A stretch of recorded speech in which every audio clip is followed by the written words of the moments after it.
What's going on, everybody, and welcome to another Angle of Pursuit podcast, your fantasy football, sports betting, and NASCAR home here at fakepigskin.com. I am your host, Kyle Robert. Follow me on Twitter at NotoriousKRO. Joining me, as always, is Brian Twining. What's up, Brian? What's up, Kyle? I can tell as we get older, we tend to forget our own names and our own spellings for things because I do the same thing at work all day. But I'm looking forward to this Week 9 slate of betting as we had another decently successful weekend. Some of us more than others. I mentioned it on Sunday morning when we did our live stream. I said college football went great on Saturday, which probably means Sunday's slate is going to go awful. And it may have gone terrible. It literally may have been the worst week of my betting life. I decided to go against you in the best bet, despite not hitting a single best bet all season. Or I think, what am I, 2-8 at this point, or 2-7? I don't know. And you're just dominating your best bet. So that was another dumb thing I did. 23, 22, and 2. Still over 50%. I'm not going to complain. Hey, that's still better than the majority. 29-17 is you, 63%. Incredible hit rate this far into the season. Like I said, 6-2 on your best bets. College was great to me. Auburn. That Auburn game could not have been better. That was fantastic right away. 43. I took them on the field. That was good. And then I decided to give them all back Saturday. And then I decided to you know what? I didn't lose enough money this weekend. Let's go Monday night too and blow it all on the Giants not being able to score and Tom Brady and company blowing them out. And none of those things happened. So it was overall the NFL slate was just a mess. But you know what, Brian, we're going to get back on track this week. We're going to get this ship routed. You're going to keep your fire picks coming. Obviously, you all over the Steelers. They treated you well. My Titans, that was just awful, dude. That was just how you lose Cincinnati. They effed me in a teaser that I had, and they were the only one. It was a 9-team teaser. Yeah, well. I keep telling you, Brian, like, parlays and teasers are fun and seem like they're a lot of money, but they don't always hit. There's a reason why even at 60-something%, you're killing it. You're not going to win parlays that way. Let's dive into it. There's a lot of games I want to hit. Obviously, we'll talk our week 9 best bets. We'll talk our college football minute, which may or may not be a minute long. We'll see. But let's dive in. Let's talk about it. There's 3 games on our must talk abouts, and then we'll kind of fill in the rest. The Buffalo Bills versus Seattle Seahawks. This is a very interesting line to me. Obviously the Bills are at home. They're getting 3 points. Are the Bills just not very good? Like, because obviously, like, between my Titans and Kansas City and now Seattle, like, they lost to Titans really bad. They lost to Kansas City. They never really felt like they were in that game. They've crushed everybody else. Now Seattle comes to town. Should we just take the home dog and 3 points and thank the books, or is there something we're missing here? We should just load up with Seattle. Dude, this is one of those games where I'm going to wait all the way to Sunday because I want to see which direction this line moves. And it's a game where it kind of freaks me out because I understand that as of now, the weather is supposed to be really nice. But if this starts to creep down into the traditional, extreme Northeast wintertime weather where we're getting in the 20s or it's really cold, I think we could wind up seeing this game, be one of those things where Seattle will wind up blowing Buffalo out because of their ability to not turn the ball over, as opposed to Josh Allen's propensity to still fumble, throw interceptions and stuff like that. But if it's nice weather and Buffalo is able to sit back there and Josh Allen is going to have Smokey Brown back and he's going to be able to sling it all over the field, and if they kind of get back to the offense that we saw them over the first couple weeks, I think this is a game where the home dog is in play. But that being said, Seattle this season and over the last 10 years or so, and especially ever since Pete Carroll has been there, they're probably the best team in the NFL in close games, and it's the reason why if this goes underneath 3, I'm probably taking Seattle as the road favorite. As you know, I am the road dog. So if it's under 3, I'm going Seattle. If it's over 3, I'm leaning Buffalo, but potentially I would probably still stay away. I like Buffalo in this spot. I think if they are actually good, they should play really well here. They should be able to run the ball really efficiently. The problem is, I guess it depends on their defense. If they're injured and banged up, Russell Wilson is going to carve them up. But if they can get some pieces back and actually not be a complete mess on that side of the ball, they may have a shot. Obviously, DK is just insane.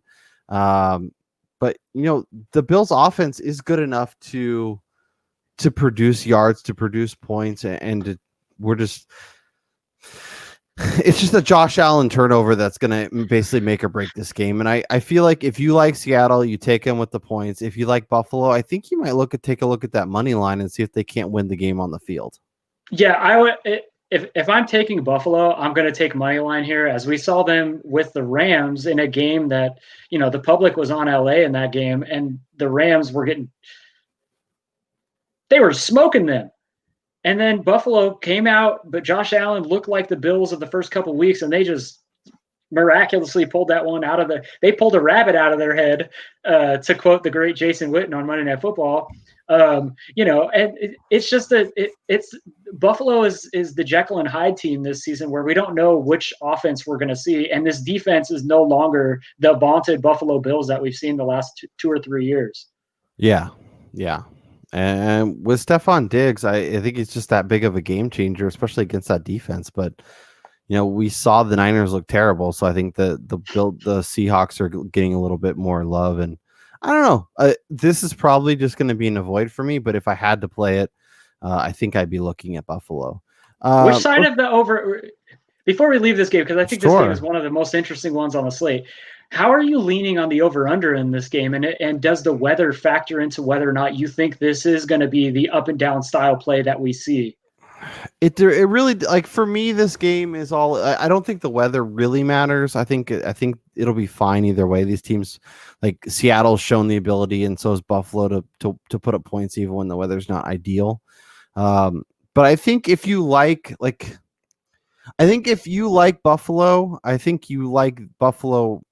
Man, that's tough, because I want to say Buffalo in the under, but with Josh Allen and the way to attack this defense and Seattle being able to do what they need to do, is just like if Seattle is able to produce offensively and Tyler Lockett and DK are running up and down the field and scoring touchdowns, I don't see Buffalo being able to stay in the game. So if you like Buffalo, wouldn't you want the under and like a lot of Zach Moss and Singletary and even Josh Allen running, and then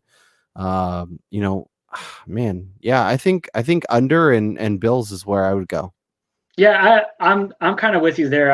I like the under in this game, as I'm not traditionally a person that's going to hammer the overs, because we're talking about NFL defenses, and even if these defenses are not good, like, these guys are still professionals, and they're the only 32 of these teams, and these are all guys that are good enough to play in the NFL. And so even if Buffalo's been struggling against the pass, they still have Tre'Davious White out there, so they may be able to take away one of the 2 friggin' monsters that Seattle has.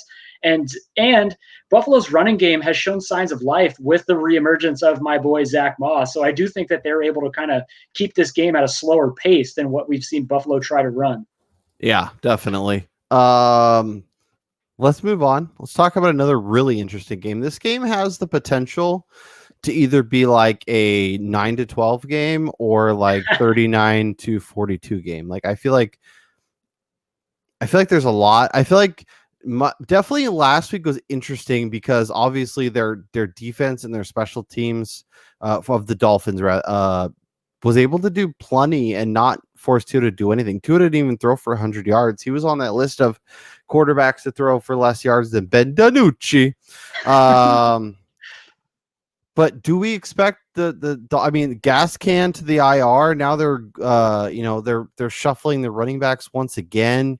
Might be Patrick Laird season again this week. Yeah, the Laird abides. Devontae Parker and Preston Williams, who pops every once in a while, Gesicki, but do we trust Tua, or do we think Arizona is good, or do we think these are both not very good teams that maybe we should just kind of avoid this game in general? Oh, dude, this game right here, as soon as I saw the line, I immediately placed a wager on Arizona against the spread. I think I don't understand why the line is so low, and I feel like people are overreacting to Miami's defensive performance last week against a Rams team that when you're able to put pressure on Jared Goff, it's been proven over and over again that he is not the same quarterback. He's actually one of the worst quarterbacks in the NFL when he's put under pressure. And that's what Miami did so early in that game. And they had a special teams touchdown, which isn't likely to be repeated. And going up against a team that if you blitz Kyler Murray and he's able to break through that line, you're looking at huge chunk runs out of this offense. And Arizona also has the guy that LA, as good as their wide receivers are, none of their dudes match up to anywhere near the level of talent that DeAndre Hopkins is. And I think that's I just think the Arizona Cardinals are going to be too powerful on offense, and their defense, who is also extremely aggressive, is going to be able to get to Tua and prevent Miami from moving the ball with little to zero coming from their running game this week. So if you like Arizona, FanDuel has it at 3.5 right now. I think that's the spot to be. I think I'm going to be on the Dolphins, and our friends over at Bovada have a nice little 4.5 there for us. I think this game will be interesting. I don't believe in Arizona yet, and that's kind of why I'm on the Dolphins here. I think this is probably a field goal game either way, and if I can get more than a field goal with one of the teams, I'm going to do it, or I guess less with Arizona, more with Miami, whatever. But I don't trust Arizona. I know we've seen them play well, but like that's against your garbage Cowboys. No offense. They suck, right? It's okay. Yeah, and the Niners are kind of a mess, and obviously coming off a bye is nice, but the Dolphins feel good.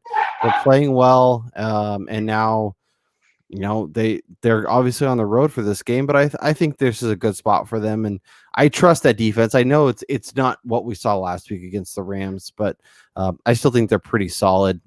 I think Kyler Murray is fine. I want to see what the running game looks like. I want to see what Kenny and Drake does, and Chase Edmonds, and how that stuff is divvied up. But I think there's plenty of room for the Dolphins to keep this game competitive and within the 3 points, and I think they cover this week. All right, our first disagreement of the week. Let's keep it going. I'm sure it'll go swimmingly for me. Let's talk about the Los Angeles Chargers versus the Las Vegas Raiders. The Chargers look amazing for 3 3/4, 3.5 quarters. And then it kind of goes to shit, and they blow 17-point leads like no other. The Raiders coming off the bye, a fully healthy offensive line, hopefully. Derek Carr, had an awful game against Cleveland, but the win was a big benefactor for that. Where's your head at for this game? And obviously a line we're looking at 1.5 for the Chargers. So this is a game where when the lines first came out, I had immediately jumped to I went with my gut here, and I was road dog, and I was like, oh man, Raiders money line. But with the news today that Josh Jacobs missed practice again, and I know that the Raiders offense can still operate without him back there, but he is a level ahead of what the other Raiders running backs are. And I think if he were to miss this game, I would go with the Chargers because of their ability to kind of limit the downfield passing of the opposing team. Because although the Chargers defense has not been the greatest and they've blown tremendous amount of leads, like they still are decently strong on the back half of that defense with was it Casey Hayward back there? I like them being able to get to the passer and create trouble, especially with Trent Brown going to miss the game again for the Raiders. But, I think it's really going to come down to Josh Jacobs for me. If he plays, I'm all in on the Raiders money line on the road against the Chargers in a place where if there were fans, it would be 75% Raider fans still, even in LA. So yeah, I like the Raiders with Jacobs. Without Jacobs, I'm probably not placing the wager. But one side of this that I'm not going to waver from is I'm going over 51.5 in this game, as both teams have been moving the ball up and down the field, and they like to produce big chunk plays. Well, if you want to get out of that Raiders bet, let me know. I will happily take that off your hands because I think the Raiders are in a fantastic spot, whether Josh Jacobs plays or not. He's good. He's not amazing. I think Derek Carr's in a perfect spot here. Obviously, Drew Lock, 248 yards and 3 touchdowns after only throwing 1 touchdown all season long. Minshew, whatever, that game was weird, but Breeze 325, Brady 369. Mahomes 300 yards.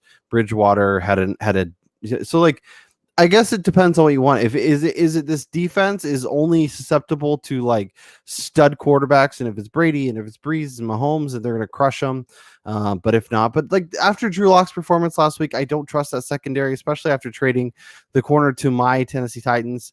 And I think the Raiders are in a nice spot here. I know Josh Jacobs might not play, but I don't think that matters. I think Derek Carr has a nice game here, and I think the line's moving in the correct direction. And I don't know that I jump on it now. Like the money line would be interesting, but if you could have got the Raiders at +3, I think that was the spot. So that was when the line first came out. That was one of along with the Cardinals. It was one of my first bets was Raiders money line, just straight up, just because like to me that seemed kind of abnormally high for a game where the Raiders are the better team this season.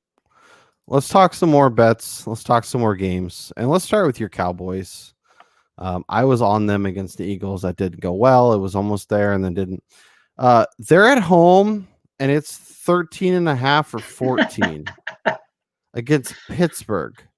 Like everything in my head says take the 7-0 Pittsburgh Steelers to absolutely romp them, but that seems like counterintuitive and probably not the way we want to go. What am I missing here? Dude, this is a situation where the Cowboys should have covered against the Eagles. I was all over Philly. Philadelphia should have absolutely destroyed this Cowboys team last week. If it wasn't for the mistakes that DiNucci made down in the red zone and a fumble return for a touchdown that the referees probably mistakenly still awarded the Philadelphia Eagles, the Cowboys would have covered, and they would have covered with flying colors. That being said, how the hell is Dallas going to move the ball with Cooper Rush, who hasn't seen the field since college, or whatever? Garrett Gilbert. Yeah, there you go, Garrett Gilbert. Like, how the hell are the Cowboys going to move the ball with a guy who hasn't even probably taken practice reps other than this week in an offense that's minus 4/5 of their starting offensive line, a banged up Ezekiel Elliott, and just they're in all sorts of shambles. Like if it's 13.5, I'm going Steelers. 2 touchdowns is still up there, but I mean, if we're picking the Chiefs, if the Chiefs could beat the Jets by 19.5, and last week what they wound up winning by like 27, I think the Steelers could easily, with that defense and their ability to create turnovers, beat the Cowboys. They could be up 14 at halftime. Yeah. I might. We took the Ravens in the first half against Washington. I might look to do that, and I might look at the Cowboys team total and take the under and just call it a day there. Are they on par with the Jets on the team totals right now? They should be. I'm gonna head over to our friends over at DraftKings Sportsbook and see what kind of numbers we can get, because I think a first half bet and I think a team total bet could make a lot of sense. I'm not sure if they've hung the lines yet, but that would make too much sense. Why would you go ahead and do that? I will say before we leave this game real quick, I was so happy and cheering on the entire game to see our boy Michael Gallup reinserted into the offense. It only took Ben DiNucci to remake Michael Gallup be a thing. It was great to watch. It was fantastic. All right, let's see here. Can we find a first half line? That is, we could do an alternate spread. We can get Steelers minus 23.5 at plus 320. That's real nice. I like that. Because if you figure if the Steelers cover, they're probably going to win by a lot. But if they don't, then maybe, Dallas to win. Let's see, Dallas. Like you could do Steelers to win by 19 to 24 at plus 410. I feel like that's very much in play. Like a 23-24 point win is. So I'm on another betting site right now. It's Steelers minus 7.5 first half. That's what I'm seeing on beautiful. DraftKings. Yeah, beautiful. And then the over under for the first half is only 21 in a game that Pittsburgh. I think they could have two big plays in the first quarter, and if they're up 14-0 halfway through the first, I could see 17-6 being the halftime score, and us crushing our bets. I like that a lot. Any other lines sticking out to you? The Colts going from 3-point underdogs at home to like point and a half. It is very interesting to me. Like, are we done with the Ravens as an elite team? Like, is Lamar? Because Lamar, the Ravens should have won last week. Like they played better, but Lamar made some critical mistakes. So are the Ravens more in that Bills bucket where if the quarterback plays well and they run the ball effectively, they can win? But if they don't do that, then they're going to be in a world of hurt. Because I know Darius Leonard makes a big impact on what this Colts defense can be. But are these two teams really evenly matched? I mean, Phillip Rivers still plays quarterback for the other team, and Jonathan Taylor is still wildly ineffective, and the receiving core is highly questionable. I feel like the Ravens should be the bet here. So I think this line might be slightly impacted by the fact that there were so many guys who were deemed close contact with Marlon Humphrey who tested positive for the Ravens. Now, for sure.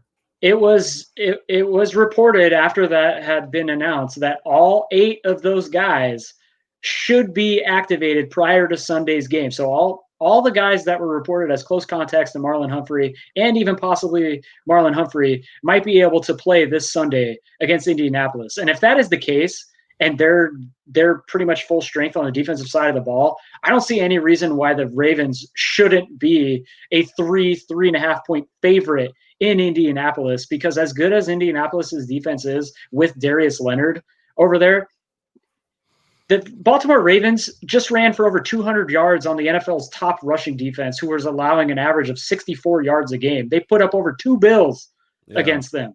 And I think the Ravens are able to run on anybody. I think their defense is what's going to help them win this game, because Indianapolis doesn't have anywhere near the playmakers on the outside that Pittsburgh does. And Phillip Rivers is not Ben Roethlisberger. So I think that Baltimore in this game should be a runaway pick right now at 1.5. And it's something that I'll probably be placing right now, just because when those guys do get deemed eligible to return, I think that line creeps back up into the 3 range. Let's talk Vikings Lions. Vikings obviously impressed everybody. Dalvin Cook's return was awesome, and getting a win outright against the Packers. Now they're home. They're facing Detroit. They're 4.5 point favorites. I feel like Detroit is the right side here, even without Kenny Golladay. Well, don't forget Matthew Stafford has the COVID-ish situation, so it's interesting that this is only 4.5. Yeah. Man, I'm definitely leaning Minnesota in this game. I think I'm gonna take the Lions. I like the Lions. I don't care if it's Chase Daniel. So that being said, Minnesota's defense is still not that good, and this is Kirk Cousins we're talking about. And if Dalvin Cook doesn't run for 3 touchdowns and have another 50+ yard touchdown last week, that's probably a game where Green Bay winds up getting back into it and winning. Yeah. If Minnesota had to rely on the arm of Kirk Cousins. So I would kind of lean Minnesota, but it's not a game that I'm excited. It's very predictable. They feel like a team that can get up for big games, and then against teams where they should beat, they struggle and they barely win, and it's just ugly. And I think I think this week is one of those games. Chiefs minus 10.5. They're blowing the doors off everybody. Does Carolina present enough struggle or be able or produce enough points to keep with them and prove that they're at least borderline? Like my Carolina over, I think was it 5.5, is looking pretty damn good at this point. Like obviously just need a couple more wins. But that number is head scratching to me. Like I feel like Carolina might be the side there. I think I don't know. I'm leaning Chiefs in this. I take that back. So the Chiefs just recently had Chris Jones go on the COVID list because of close contact, and if Chris Jones misses this game, with Christian McCaffrey coming back, no offense to Mike Davis, he's not Christian McCaffrey. And the Chiefs in the 2 or 3 games that they missed Chris Jones, they were getting gashed up the middle to teams opposing running games. And I think this could be one of those days where Carolina just leans really heavily on their superstar back there and allows Teddy Bridgewater to run those 3-step quick throws, let his receivers do their thing, and they're able to keep it somewhat close and maybe hit a field goal in the fourth quarter or something like that to be down 10, Yeah, and the Panthers, their offense reminds me, especially now that they're getting McCaffrey back, of another team that the Chiefs struggled against, and that would be the Raiders. Like Bridgewater and Carr, strong running game, fast receivers, efficient quarterbacks. Yeah. As you mentioned, the back door I think will be open, and I think whether it's late McCaffrey or Robbie Anderson breaking one off or whatever, this game could be 17 points the whole way, and then all of a sudden it's a 10-point win for Kansas City. So I like the Panthers here. Saints Bucks, very interesting game. 4.5, 5. Give me the Saints, baby. Give me the Saints. Yeah, Saints money line. Like that's where my head's at. I don't know if I'm leading the money line in this, but I'm definitely all over the Saints with the points in this game because anytime you could get points with, even if Drew Brees is going to play, let's not get this mixed up here. Yeah, he's old. We all have aches and pains. I'm only 34, and I probably feel 10 times better than what he does, but still, like he's old. He's banged up, but they still have Alvin Kamara. Yeah. I don't know. And Breeze is coming off a game outdoors against Chicago, and he looked bad, and Brady and company look so good, and they're running over everyone except for the Giants. Yeah, I'm all over New Orleans in this spot. Any other games you want to hit before we hit our college football minute, which may or may not be a minute long? So I really like the Denver-Atlanta matchup. I think that's a really interesting game there, and I think Denver's kind of being undersold as a 4-point dog going into Atlanta, and people are thinking that there's some sort of resurgence happening with the Falcons. And yes, we talked about them preseason that they were kind of a sleeper team to outperform their expectations. But, Denver, too, was one of my favorite picks coming into the year, and now that they're starting to get a little bit healthier with Drew Lock returning, both running backs are healthy. Phillip Lindsay and Melvin Gordon are starting to get back to full health. They're getting those rookie wide receivers worked into the offense more. Noah Fant is back for Denver, and Noah Fant is a guy who I extremely like this week. You'll see that in my article coming up on fakepigskin.com, dropping tomorrow morning. I like Denver's side with the 4 in this game after watching them making that fast-paced comeback against the Chargers last week. And I think they found their groove in the passing game too, which is where they're going to be able to beat Atlanta on offense, as Atlanta has played surprisingly well against the run this year. How do we feel about the over 50 points? I feel like I'm not typically an over guy, but I feel like that's a good spot where if Locke's looking as good as he is, I think Matt Ryan has a nice game here. I think 27-23 is like kind of the base. Yeah. The base. Yeah. And I feel like going over is pretty easy. Yeah. I'm going to lean the over just because I like Denver. And in order for Denver to stay in this game, they're going to have to throw because of, like I said, Atlanta is actually playing pretty well against the run. And if Atlanta's able to get up, or if Atlanta's able to control the clock and keep this kind of close throughout the game, it might sneak the under just with both teams' style of play, with Denver wanting to keep the ball on the ground and all that kind of stuff. But I think Atlanta scores quick in this. I think Denver's going to have to revert to the passing game. And then I do like this to become a potential shootout. Yeah, I agree. You ready for the college football minute that may or may not be a minute long? Yeah. All right. What are you looking at this week from a college football perspective? All right, I'm going with a few lesser known things, and I'm going with two that are just playing tomorrow night on Friday, not even on Saturday. But I Oh, I love always the love some good Friday night action. Yeah, I love myself the over 61.5 in the BYU at Boise State matchup. Both teams are scoring over 40 points a game this year. Both teams are averaging like 450 to 500 yards per game in this. Both teams' defenses have played kind of lesser opponents and still allowed points to these teams. I think this is going to be one of those games where it's like 31 to 28 at halftime, and you're basically at the over with another field goal. So to me, that's like one of my favorite bets of the weekend. And then I'm going to stay on the West Coast for another Friday night game, and I'm riding with my Aztecs here in San Diego, -9.5 against a surprising San Jose State team who was able to kind of, you know, beat New Mexico with an aerial attack that was kind of surprising against a Rocky Long defense that San Diego State is very familiar with. And I guarantee you there was a phone call between Brady Hoke and Rocky Long as to what they saw against that San Jose State team. And I think this Aztecs team, who hasn't allowed more than 14 points over their last, I think, 5 games dating back to last season, they've scored over 34 in each of their last 3 games, beginning in last year's bowl game. I think San Diego State is going to run away with this early, and we're going to get another one of those games where they're adding on to the lead late in the fourth quarter, and they wind up winning this by close to 20. Yeah, I'm simpatico with a lot of that. I'm gonna run through all of my plays. I'm going back to Ohio State in the first half. I don't care what it is against Rutgers. I don't love the 40, and in fact, I might take Rutgers for the full game. But I might look to get a live line and hope that the Ohio State comes out, rolls them in the first half. I maybe get 45, 46 points on the live line, take that and then wait for it to slow down. Brian, we got Pac-12 football back, and I'm gonna be attacking it. The Texas line is confusing to me. It makes me really want to take Texas. West Virginia has been great.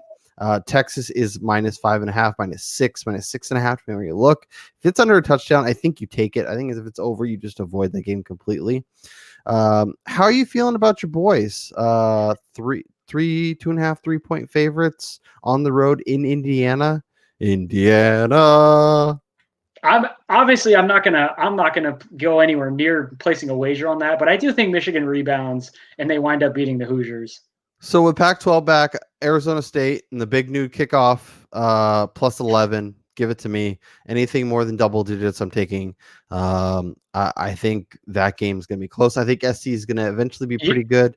But You there's think all still, those kids are still going to be sleeping when they kick off, since it's going to be 9 a.m. out yeah. here on the West Coast? Yeah. You could look at taking the under in that game too. I think that might be a little worrisome at the end if the offenses wake up and kind of get clicking. But considering it's their first game of the year and it's an early game, I think that could make a lot of sense. Let's see. I'm going to the outdoor cocktail party, the world's largest outdoor cocktail party that will actually have nobody at it. Or maybe it'll have some people. I don't know. Down in Jacksonville, we got Georgia, we got Florida. I'm taking the dogs -3. Dan Mullen's a absolute lunatic. He is crazy, man. I think Florida is good. I think Georgia is better. I think the game against Kentucky made people think they're not quite as good, but I think they were kind of, holding back for sure because they dominated that game. They should have covered and almost had a pick six to take me to cover town. So I like that. I'm taking Illinois at home. Plus, if I can get it over a touchdown, if at 7, I'm not betting the game. But if I get 7.5 or more, which I can get on a lot of websites, I'm definitely taking Illinois at home. I have questions about Minnesota. I have questions about what they are. They obviously collapsed last week against Maryland. I'm worried about them. I like Utah under 2 touchdowns. If you can get it under 2, if it's at 14 or more, I'm avoiding the game. But if you can get 13.5, 13, I think Utah's really good, and I think Arizona's really bad. And I think Utah dominates. I think it's ugly, like a 24-3 kind of win. I think makes a lot of sense. I'm going to go to Texas. I'm going to take Baylor. I guess it's in Iowa State, but I'm going to take the Baylor Bears. If you can get 13 and a half, 14, I'm all over that. I think Iowa State, I think Brees Hall is incredible. I think Brock Purdy is an absolute uh, dumpster fire who did not grow at all from his freshman year, and it's very concerning. But I think Baylor keeps it close enough. This may be a gross game where the Baylor kind of figures their offense out at the end and ends up kind of coming in the back door. But if they can do it, they can do it. And I like Clemson. It opened at 2.5. I really wish I got that number. It's at 4.5 now. I don't think Notre Dame's good, and I think Clemson obviously struggled last week in getting their. But a lot of it was their defense, not their offense. The offense came together at the end. Obviously, their quarterback put them in not ideal situations to start the game, but they'll be fine. I still think Clemson is really, really good. And I know Trevor Lawrence is not playing, but Travis Etienne, that defense can do enough to win and to cover this game. I think they win by 6 or 7. So, if you can get it at 4.5, I'm definitely happy to take it there. And that will do it. Those are my picks. Those are my. I have one more. Hit me. Okay, this is going to be an obscure, off-the-wall selection, but I'm going to go with Coastal Carolina -18 hosting South Alabama. Coastal Carolina is averaging defeating their opponents by 24 points this season. They're averaging 41 points a game. Their quarterback has thrown multiple touchdowns in every game this year while only throwing a single interception. Dude has 15 touchdowns to 1 interception. They're only allowing 300 yards a game to their opponents. Coastal Carolina is one of the most under talked about lower division teams that is absolutely destroying opponents. And I think they're going to get some more recognition this week after they take South Alabama out back to the woodshed and they give them a few splinters where the sun don't shine. Brian, I have one more also. Air Force and Army are playing. When we have two service academies playing each other, what do we do? Go take the under. We got to take the under. And I know it's 41 and I know it's gross and I know it's really terrifying. Under 41 is might be my lock of the week. That's going crazy. Picking the under for a lock. That might be my best bet. I won't do it just because we're trying to focus on the NFL. But from a college football perspective, that is my best bet. So Brian, before we hit our week 9 best bet in the NFL, run me through your card. Who is on the list? Who are you backing this week? All right. So starting with the college football, I'm going to mention the 3 games that I talked about. I love the over in BYU at Boise State, over 61.5. I'm taking San Diego State -9.5, hosting San Jose State. I love Coastal Carolina -3 touchdowns, basically hosting South Alabama. And then over to the Sunday area where it was my bread and butter this season, I'm going to be adding Washington -2.5, hosting the New York Football Giants. I think this Washington team is getting their stuff together on defense. I think Antonio Gibson has finally been able to show everyone why they took him. He's an every down role there. Terry McLaurin is going to absolutely leave James Bradbury in the dust this week. I love Arizona -4.5 at home against Miami. I'm taking New Orleans +4.5 on the road in Tampa Bay on Sunday Night Football. And I think I am going to go off the wall, and I'm going to take the Denver Broncos money line on the road in Atlanta to make a huge upset down there in Georgia. I mean, Atlanta isn't good. So from a perspective, from a real life perspective, they're not very good. So I could totally see that. But from a perception standpoint, that's crazy, but I like it. I went aggressive this week again because I got to catch up to you and whatnot. We're going Air Force, Army. Under. We're going ASU plus 11. We're going to Georgia -3. We're going Illinois plus 7.5. We're going Utah -13.5. We are taking those Baylor Bears plus 2 touchdowns, and we are going Clemson -4.5. That's just Saturday. We head over to Sunday, where we take those New Orleans Saints plus the 4.5. We take Baltimore -1. We take the Steelers -7.5 in the first half. I am taking Detroit plus 4.5. I love your Washington call, and that is on my card.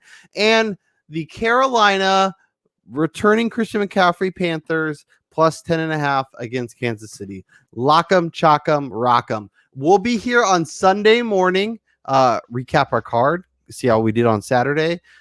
Brian could tell me why I'm an idiot and why I'm going to lose all my bets on Sunday, and he'll be right.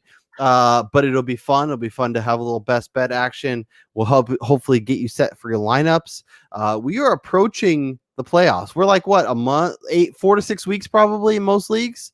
Yep. So these next games are going to be mission critical. You have to win to advance. Hopefully we can be a part of you surviving, advancing, moving on with the COVIDs, with the injuries, with everything.